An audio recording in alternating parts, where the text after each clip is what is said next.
నీ బతుకును మార్చాలని అవకాశం ఇస్తుంటే పక్కన పర్మిషన్ ఎందుకు సార్? పోయిన సంవత్సరం ఉగాది పండుగకు పట్టు చీర వేరేవాని కొట్లాడి పుట్టింటికి నీ భార్య మారిపోయింది. ఆ రోజులు గుర్తు చేసుకో. పోయిన సంవత్సరం పిల్లల ఫీజులు కట్టలేక స్కూళ్ళకి వెళ్ళి ఎలగొట్టిండ్రు. స్కూల్కి ఒక్కరిని ఇల్లుండడం వల్ల తప్పించుకొని తిరిగినావు. ఆ బాధ గుర్తు చేసుకో సార్. అనేసరికి ఇది కరోనా ఆటో ఎక్కినవా? ఎక్కినది. ఎవరి సామాన్లకు కోడే బాధ్యుడు, ఎవరి జీవితానికి కోడే బాధ్యుడు. నీ జీవితానికి నీవే బాధ్యుడు. సార్ పక్కని పర్మిషన్ ఎందుకు అన్నాడు. మా డాడీని సతాయిస్తుంది, నన్ను సతాయించబడుతుంది. ఈ వ్యాపారం నీకు అర్థంగా లేదా? అమౌంట్ లేదా? ఊరికే చెప్పా అన్నాడు. అర్థమైంది కానీ అమౌంట్ లేదన్నా. అదే మన ప్రొఫెషనల్ కూడా సార్ అట్లా చెప్పుకుంటున్నాం. 40 సంవత్సరాలు వచ్చిన 15,000 రూపాయలు లేని పరిస్థితిలో ఉన్నామంటే, 40 సంవత్సరాలు ఉన్న బ్యాంకు బ్యాలెన్స్ మెయింటెనెన్స్ చేయని బతుకుతున్నామంటే తుని బతికేనా అన్నాడు. ఇక్కడ టచ్ అయింది. 3 పిల్లలు ఉన్నారు. 20 సంవత్సరాలు అల్లారు ముద్దుగా కుటుంబంలో పెరిగి అందరిని వదిలేసి సర్వం నీవే అనుకొని నమ్ముకోరొచ్చి 5 నిమిషాలలో నచ్చినవని 3 గుళ్ళ బంగారికి ముడిపడి నీ కోసం బట్టలుకి బనీకి అవసరమైతే డ్రాయర్కి ఎన్నో సేవలు చేసిన నీ భార్యకి ఏం లైఫ్ ఇస్తామని పెళ్లి చేసుకున్నావు సార్. ఇది కరోనా సిచ్యువేషన్.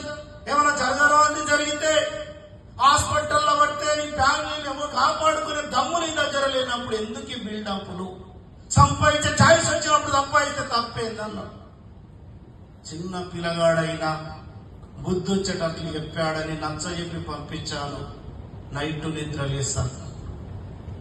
సీరియస్ 3:30కి మేలుకొచ్చింది. నా పిల్లల చూసి నేను ఏడుస్తున్నా. ఏం చేసినారా, ఏమైతుందిరా, ఎందుకురా ఈ పిల్లల పరిస్థితి అని ఆలోచన చేసి ఆ రోజే పిల్లల మీద పండుకున్న భార్య పిల్లల మీద ప్రమాణం చేసినా అయితే అడక తినాలి, లేకపోతే హైలైట్ బతకాలి. ఈ బతకాలి. ఈ రోజు నుంచి డిసైడ్ అయ్యాను. నేను చేసిన పనిలో నేను గెలిస్తే నా ఫ్యామిలీకి నేను హీరో అయితే, ఓడిపోతే నా పాత లైఫ్ నాకే ఉంటది. ఇంతకంటే దరిద్రంగా ఏం బతకాలని డిసైడ్ అయ్యాను. ఈరోజు 34 నెలలైతుంది వ్యాపారాన్ని ప్రారంభించి. నిన్నటి వరకు నేను తీసుకున్న ఇన్కమ్ 4,48,94,000 రూపాయలు అక్షరాలు సంపాదించడం జరిగింది. నేను తీసుకోవడం గ్రేట్ కాదు. నాతో పాటు జర్నీ చేస్తున్నా, నాతో పాటు కలిసి పనిచేస్తున్న నా టీం సభ్యులందరూ తీసుకున్న ఇన్కమ్ నిన్నటి వరకు 97 కోట్ల రూపాయలు తీసుకోవడం జరిగింది సార్. ఈ రోజు 2 ఐడీలు ఉంటాయి. ప్రతి ఐడికి 50,000. రోజు ₹1,00,000 ఇంటూ 30 లక్షలు. 30 రోజులు 30 లక్షలు.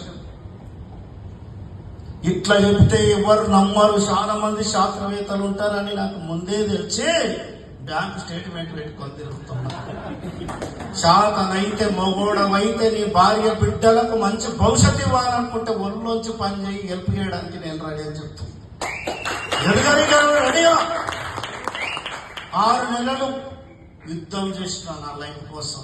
నా పిల్లలు లేవక ముందు పడుకున్న తర్వాత వెళ్ళేది. ఒక్కొక్కసారి నా భార్య అనేది పిల్లలు ఏడుస్తున్నా కూడా ఇంత సీరియస్ ఇట్లా పోతున్నావు, ఆగిపోవచ్చు కాదంటే తాత్కాలికమైన ఏడుపు కోసం నేను ఆగిపోతే నా పిల్లలు పైసలు సంపాదించకపోతే పర్మనెంట్ ఏడిపి ఇవ్వాల్సి వస్తుందని డిసైడ్ అయ్యా.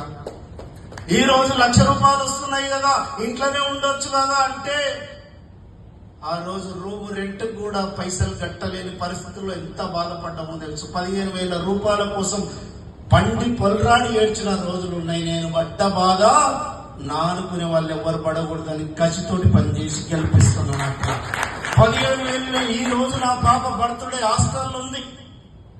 బర్త్డేకి వెళ్ళొచ్చు, బర్త్డేతో టైం స్పెండ్ చేయొచ్చు. మరోసారి టైం అడిగితే నా టైం లేదు సార్, పాపతోటి ఉండొచ్చు. నేను పోతే కేక్ కట్ చేస్తుంటే తాత్కాలికమైన ఆనందం పడుతుందేమో, అప్పటి పూర్తి సంతోషం పడుతుందేమో.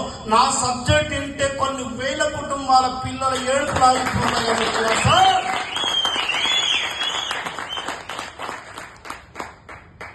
చాలా మంది ఇదంతా అయిన తర్వాత పైసలు లేవు సార్. పైసలు లేవు కాబట్టి పైసలు సంపాదించడానికి ఛాయిస్ వచ్చింది వాడుకో అని చెప్తా. చీకట్లో కూర్చొని చీకటి ఉంది అని బాధపడే కంటే చిన్న దీపం వెలిగిస్తే బెటర్. ఆ వెలిగించే దీపమే ADMSI వచ్చింది, వెలిగిస్తామని అడుగుతున్నా. ఇంకొంత